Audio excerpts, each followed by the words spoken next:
What's happening, blues rock fans? Pete Francis here for Blues Rock Review with album releases for September 2013. And I say this pretty much every album releases video, but I'm going to say it again.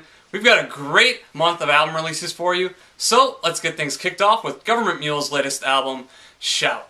Gov't Mule had taken a little bit of a hiatus as Warren Haynes put out his great solo record, Man in Motion, but they're back with Shout, which is 11 tracks. And what makes this kind of an interesting album is it's a double album.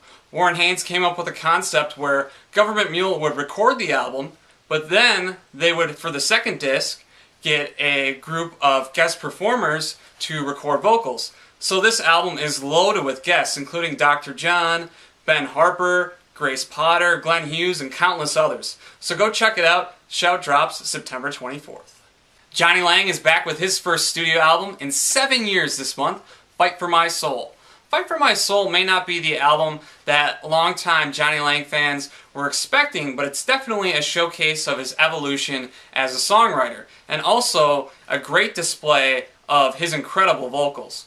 The album features 11 tracks, and it may not have as much guitar playing as on his previous albums, but the guitar playing is still very tasteful.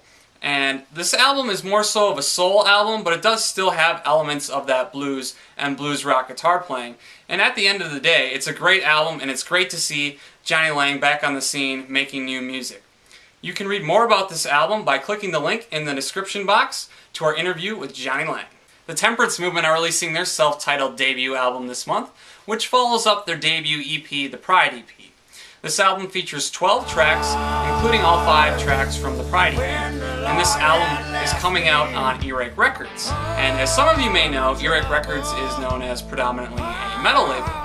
But in the past couple of years, they picked up Rival Sons on the label, and Rival Sons are obviously having a lot of success in Europe. So now they picked up the Temperance Movement, which is a great move. And like Rival Sons, the Temperance Movement play 70s style, blues, rock and roll. And this is a band, like Rival Sons, that is definitely at the forefront of modern rock and roll. So you're definitely going to want to check out the Temperance Movement. That's it for this edition of album releases. As always, subscribe to the YouTube channel. Make sure to follow us on Facebook and Twitter. You'll get all the updates on what's going on in the world of blues rock. I'm Pete Francis. Thanks for watching.